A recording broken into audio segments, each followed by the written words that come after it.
The Curse of Yu Menglong, Why China's Elite Are Falling One by One. It began with silence. There was no warning, no goodbye, just a headline that said, Yu Menglong was gone. It was called an accident, a fall from a high-rise building in Beijing. Nothing more. Within hours, every post about him vanished. The studio said nothing. The media turned away. But something did not feel right. Because when the truth dies that fast, it does not stay buried for long. Then the whispers started. A director suddenly lost control online. A producer deleted everything. A billion-dollar company collapsed overnight. And then something far stranger happened. 9 generals, all loyal to China's highest power, were purged within days of one another. Was it a coincidence or the beginning of something that even the powerful could not contain? Every clue pointed back to one place, a gray art museum in Beijing, hidden behind locked doors and unmarked corridors. That is where some believe Yu spent his last hours. That is where the curse began. Now, months later, the system that tried to erase him is starting to tear itself apart. Celebrities vanish. Stocks crash. Commanders fall. And through it all, one question remains. Was Yu Menglong's death really an accident, or the spark that set off the quietest revenge in modern Chinese history? It started with a breakdown, public, erratic, and impossible to ignore. On October 18th, director Fang Li, one of the 17 suspects quietly listed online after Yu Menglong's death, suddenly snapped. He went onto social media in a furious storm, calling those who questioned him despicable people hiding in the dark. He dared them to show evidence, to use their real names, to confront him directly. And then, as quickly as it appeared, his post vanished, along with his entire account. For weeks, Fang Li had said nothing. He had been silent since that night in Beijing, the night witnesses claim he left the city in a rush and flew to Chongqing only hours after Yu's fall. But silence has a strange power in China. The longer it lasts, the more people start to listen. When Fang finally spoke, the internet exploded. His anger did not calm suspicion, it confirmed it. What followed was chaos. Investigators and online sleuths began tracing connections that no one was supposed to see. Fang's wife, Zhang Wei, is the executive director of Shenlin Film and Media, a company tied to another figure in the case, Du Chong, also an executive there. Suddenly, the web between them began to look less like coincidence and more like coordination. Rumors surfaced that the Qihu Art Museum, a quiet gray building in Chaoyang district, was not just a place for exhibitions but possibly a holding site, a private property used for something far darker.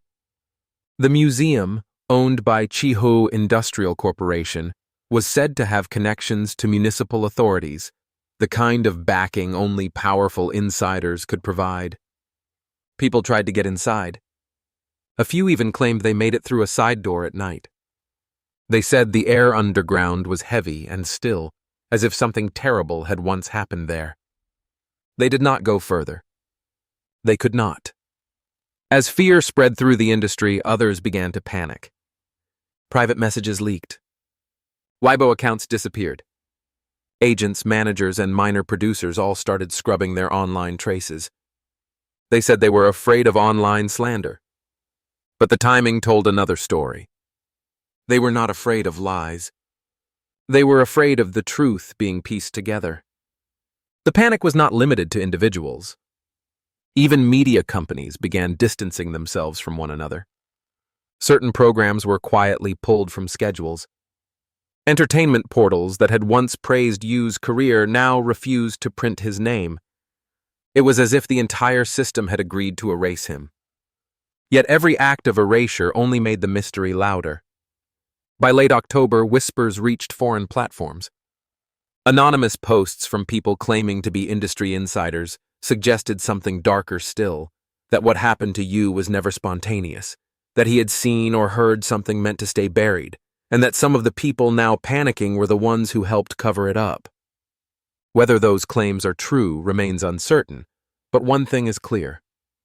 Since that night in Beijing, the fear has not stopped spreading. Directors, producers, even actors, once thought untouchable, are now watching what they say, deleting what they post, and pretending not to know what everyone else is whispering. Because in this story, the silence is not just strange, it is survival. At the edge of Beijing's Chaoyang district, surrounded by modern glass towers and luxury apartments, stands a strange building that does not belong. Locals call it the Qihu Art Museum, a name that sounds elegant, but the structure itself feels anything but. It is made of raw gray concrete, sharp corners, narrow corridors, and no visible windows. Even in daylight, it looks like something built to keep people out, or to keep something in. According to online investigations, Qihao Industrial Company, the company behind the museum, has ties to several municipal departments. Its records, though public, are incomplete. The names of executives appear, vanish, and reappear under new titles. But what really drew attention was not its paperwork. It was the belief that this building, this silent gray fortress, was where Yu Menglong spent his last days. In early October, a few daring netizens claimed they tried to sneak inside. They found an unmarked entrance behind a service alley. Beyond it, a flight of stairs led underground. The walls were concrete, and the air was thick and cold. One person said their flashlight caught a glimpse of something metal, like a camera mount, bolted to the wall. Another swore they heard a faint echo, like someone breathing behind them. They did not stay long enough to find out. Around the same time, whispers of a video began to surface on Chinese forums. It was a file allegedly taken from that very basement. It was said to show Yu Menglong alive but barely recognizable, bruised, weak, and surrounded by shadows. The rumor claimed the clip was being sold on the dark web for $100,000. Each copy was supposedly embedded with a digital watermark to trace the buyer. Anyone who tried to leak it would be identified immediately. No one has ever proven the video exists. But the story alone was enough to send shockwaves across the internet. Screenshots, audio fragments, and blurred stills appeared briefly before being deleted. In one supposed snippet, a man's voice could be heard saying, "What is the big deal if a man bleeds a little?" Others described the sound of a door slamming and a scream that was cut short. True or not, the rumor became something larger than evidence. It became a symbol of fear, of censorship, of what happens when a story becomes too dangerous to tell. Meanwhile, those connected to the museum stayed silent. There were no public tours and no official statements. The last exhibition listed on its website was from months before Yu's death. Even that page is gone now. Satellite images show a courtyard below ground level, a sunken plaza that was once part of an old industrial depot. From above, it looks like a wound cut into the earth. And deep beneath it, people imagine a corridor lit by harsh white light, the same color seen in many of Yu's live streams before he vanished. Fans analyzed reflections in his water bottle, the sound of the room's acoustics, even the gray wall behind him. Many believe those live streams were not from his home, but from that basement. But the most chilling part is not the building itself. It is what came next. Because not long after these theories spread, accounts posting about the Qihu Museum started disappearing one by one. Entire discussion threads were wiped. Keywords were banned. Even private messages vanished mid-sentence. Someone or something was cleaning up. By then, people were no longer just talking about Yu anymore. They were talking about the system that seemed to protect those who might have hurt him. And in that silence, the dark web rumor took on a life of its own, transforming from gossip into a kind of collective nightmare. Because in China's digital age, the truth does not just disappear. It sinks deeper and darker into the parts of the internet where light never reaches. And somewhere in that darkness, people still whisper that the Qihu Museum was never just a museum. It was a secret built in plain sight, and the key to a story the world was never meant to see. On October 14th, a faint voice echoed from a dark studio in Taipei. The screen flickered. A group of paranormal investigators from Channel 204, a small Taiwanese television show, claimed they were trying something few dared to attempt to contact the spirit of Yu Menglong. They placed an EVP recorder on the table, the same device ghost hunters use to capture sound frequencies beyond human hearing. When they asked, "When will your case be brought to light?" a faint answer came back. It said, "October." Then, barely audible, another word followed. 18. At first, people dismissed it as coincidence. But days later, that same date, October 18th, became the day director Fang Li lost control online. It was the day the panic truly began. Then came another voice. Not from the dead, but from across the world. A British psychic named Ty Williams uploaded a video to her channel claiming she had seen visions of Yu's spirit. Her warning was careful, almost apologetic. "Take this as entertainment," she said. "But I feel his story is not over, and those who hurt him will soon face their own ending." The video went viral overnight, and suddenly thousands began to wonder what would happen if the curse was not just superstition. Ty spoke about Song, an actress once close to Yu. She claimed Song was already facing karmic retribution, losing endorsements, being unfollowed by other celebrities, and quietly blacklisted by studios. Ty described her as living in denial, protected by power she no longer controlled. Then came the line that silenced her viewers. "You may be high up now," she said, "but the horse you are riding will throw you down." In China, these words spread like wildfire, even though they were never officially published. People began connecting every sudden downfall and every new scandal to what they called Menglong's curse. They did not mean ghosts. They meant the invisible law of consequence, the idea that you can hide the truth but not its price. Online, fans began calling Yu the gentle one with a spine of steel. They believed he had tried to fight back, to expose something bigger, and that his death had set a kind of spiritual chain reaction into motion. Across Weibo and Bilibili, users posted poems, candle icons, and coded messages like "October Speaks." Each time the posts went viral, they disappeared within hours. Some say it was the government censoring superstitious rumors. Others believe it was fear, not of ghosts, but of what the metaphor really meant, that even the untouchable are not immune to collapse. Psychic or not, Ty's words seemed to predict the unraveling that followed. Executives fell ill. Investors pulled out. Entire studios faced bankruptcy. Even Mango TV's empire began to tremble, losing over $1.7 billion in just a few weeks. But what scared people most was not the idea of a curse. It was the fact that the pattern made sense. Everyone who had silenced Yu, abandoned him, or profited from his pain was now falling one by one. No one could prove the connection. Yet, in a country where truth and myth often blur, the difference hardly matters.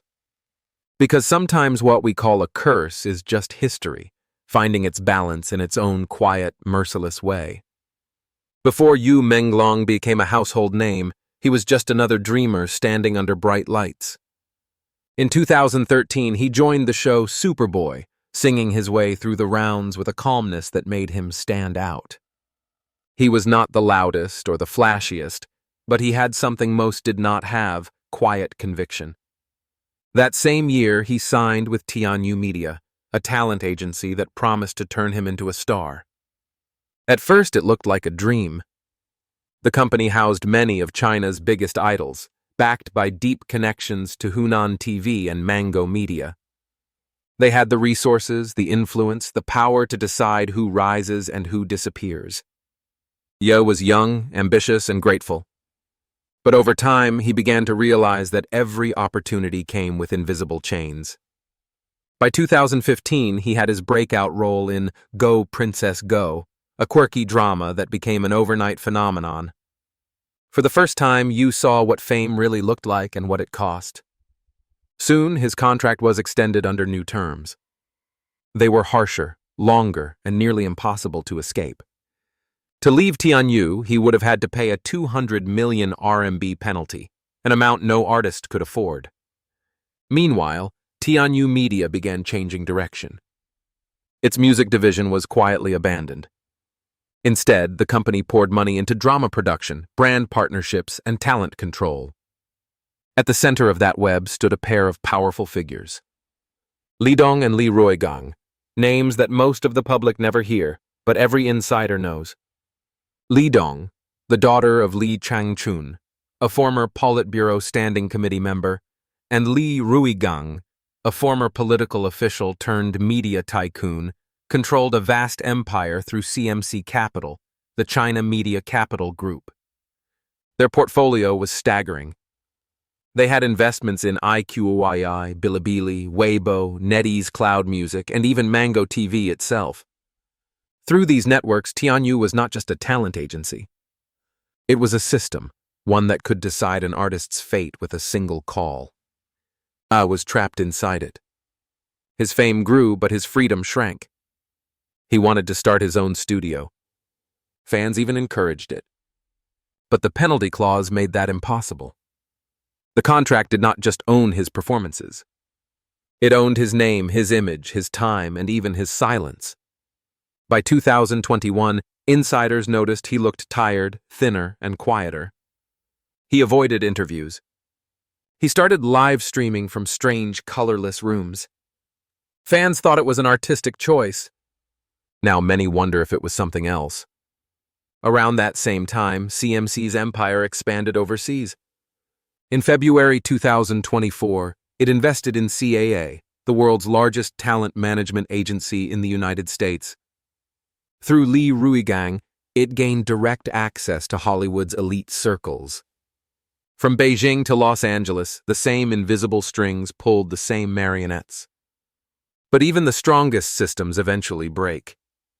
When Coco Lee, another artist connected to the same entertainment network, publicly accused producers of corruption on The Voice of China, she died soon after. Officially, it was ruled a suicide. To the public, it was a tragedy. To insiders, it was a warning. After Yu's death, that warning turned into panic. People began drawing lines between Tianyu, Mango, CMC, and the deaths that followed. Suddenly, the industry's golden empire did not look invincible anymore. It looked infected. The very people who once believed they could control every outcome now faced a problem they could not erase: the loss of control itself. Yu's story became more than a mystery. It became a mirror held up to an entire industry built on power and silence. And the reflection staring back was not fame. It was fear. Because in a world where everything is owned, even a man's final breath can become someone else's property. As China's entertainment world unraveled, the tremors reached places no one expected, the very heart of Beijing's power. What began as a celebrity's mysterious death was now echoing through corridors lined with soldiers, officials, and fear. On October 17th, during the week of the fourth plenary session, a single broadcast from CCTV's military channel sent the country into quiet chaos. The anchor's tone was measured. The words were heavy. 9 generals, all loyal to Xi Jinping, had been expelled from the Communist Party and handed over for prosecution. The screen listed the names one by one. He Weidong, Miao Hua, He Hongjun, Wang Xuan, Lin Xiangyang, Qin Shuang, Yuan Huaji, Wang Haobin, Wang Chunning. Each was a man once untouchable, now erased. Officially, it was about disciplinary violations and massive corruption. But inside China, people whispered another explanation: that the purge was part of the karmic fallout from Yu Menglong's death. It sounded irrational, yet it spread faster than any official statement. Because in a country where superstition is banned, few things are feared more than bad fate. Some claimed that Yu's death had disturbed something sacred, a balance of destiny that even the most powerful could not escape.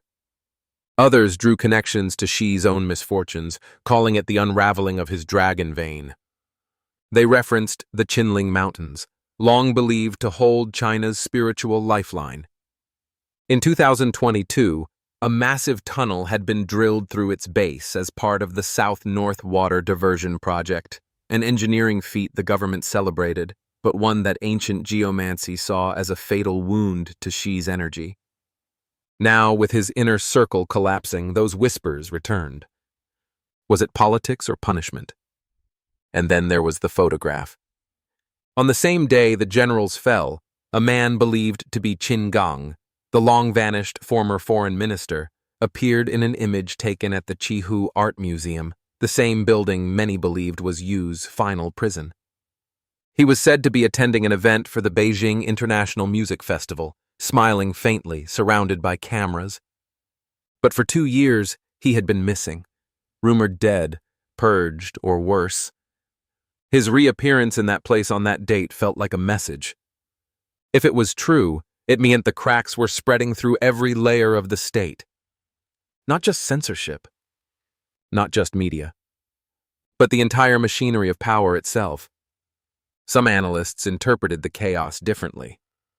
They said it was factional warfare and internal cleansing before the next wave of reforms. But to the millions still haunted by Yu Menglong's story, it felt like something deeper, the curse moving upward. It was not just the industry burning anymore. It was the system that allowed it to exist. The downfall of 9 generals, the silence of state media, the reemergence of ghosts, thought long gone. Together they painted a portrait of a regime that could bury scandals, but not consequences. And in that silence, one detail stood out. In a private message that circulated before being deleted, someone claiming to be a mid-level CCTV employee wrote, "This is bigger than entertainment. Some people are being punished for things we cannot speak of." Everything began on September 11th. Whether it was truth or theater, the story had taken on a life of its own. It was no longer about one actor, but about a nation caught between belief and control. Because when a system builds its power on silence, every buried secret becomes a ticking clock. And sometimes it only takes one name, Yu Menglong, to start the countdown. In the end, every story that China tries to bury seems to find its way back through whispers, screenshots, and fragments of deleted truth. Yu Menglong was supposed to be another forgotten name, another accident written off in 12 hours. But instead, his silence became louder than any official statement. Months have passed, and yet his shadow still stretches across Beijing's skyline, over studios shuttered, generals purged, and empires losing billions. Even those who mock the idea of a curse now speak more quietly, as if afraid to tempt whatever force might still be listening. Because whether you believe in fate or not, something has clearly changed. The system that once silenced the weak is now choking on its own secrets. From the basements of art museums to the boardrooms of billion-dollar corporations, from live-stream rooms to the corridors of power, one truth remains. Every empire built on fear eventually fears itself. And maybe that is what this story has become, not just about an actor's death, but about the ghost that power creates when it refuses to face its own reflection. The name Yu Menglong has become more than a headline. It is a mirror, one that the powerful can no longer look into without seeing themselves. Because in a country that worships control, there is nothing more terrifying than the one thing they cannot control, the truth.